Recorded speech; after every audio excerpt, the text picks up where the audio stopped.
तो बहुत स्वागत है आपका एक बार फिर से खंडवा डिफेंस फैक्ट पर। तो आज की इस वीडियो में हम लोग कुल 2 खबरों को लेकर डिस्कस करने चाहेंगे जो कि हमारे प्रोजेक्ट कुशा से जुड़ी हुई है, जिससे कि हम लोग स्वदेशी S-400 के नाम से जानते हैं, जिसमें 3 मिसाइलें होंगी M1, M2 और M3। M1 की रेंज जहां पर 150 किलोमीटर के आसपास, M2 की रेंज जहां पर 250 किलोमीटर के आसपास, तो वहीं पर M3 मिसाइल की रेंज 350 किलोमीटर से लेकर 400 किलोमीटर के आसपास आपको मिलने जा रही है। और इसी वजह से, इन्हीं खूबियों की वजह से इसे स्वदेशी S-400 कहा जा रहा है। बताया जा रहा है कि इसकी कुल 8 रेजिमेंट भारत प्रोक्योर करेगा, और वो भी कितनी प्राइस में?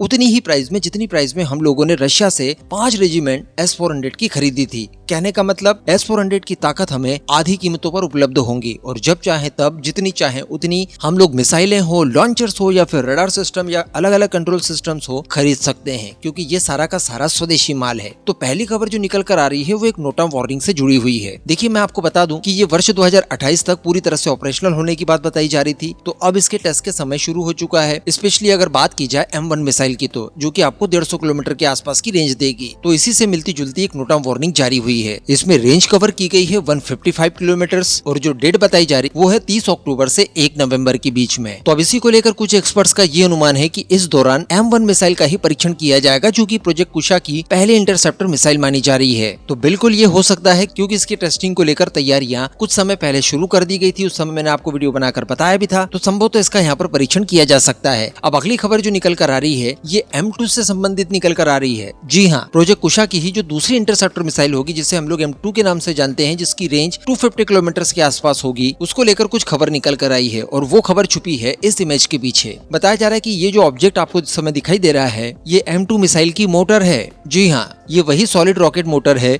जो कि M2 मिसाइल के अंदर इस्तेमाल की जाएगी। इसका अनावरण तब किया गया जब भारत के air chief marshal AP Singh ji Nagpur स्थित सोलर इंडस्ट्री के एक प्लांट में गए। बताया जा रहा है कि AP सिंह जी का ये जो विजिट था, ये काफी इंपॉर्टेंट था, जिसका उद्देश्य ये था कि जो स्वदेशी उपकरण भारतीय सेनाओं के लिए तैयार किए जा रहे हैं, इनमें तेजी लाई जा सके, इनकी सही टाइमलाइन सेट की जा सके, और बाकी के कामों का अवलोकन किया जा सके। तो यहीं पर ये रॉकेट मोटर देखने के लिए मिलती है, जो कि M2 मिसाइल के अंदर इस्तेमाल होनी है। तो प्रोजेक्ट कुशा को लेकर जो भी प्रोमिसेस किए गए थे, जो टाइमलाइन रखी गई थी, उसके अनुरूप एक्चुअली काम हो रहा है, यह हमें देखने के लिए मिल रहा है इस समय। अब इन दोनों मुद्दों के ऊपर आपका क्या मानना है, नीचे कमेंट करके जरूर बताइएगा।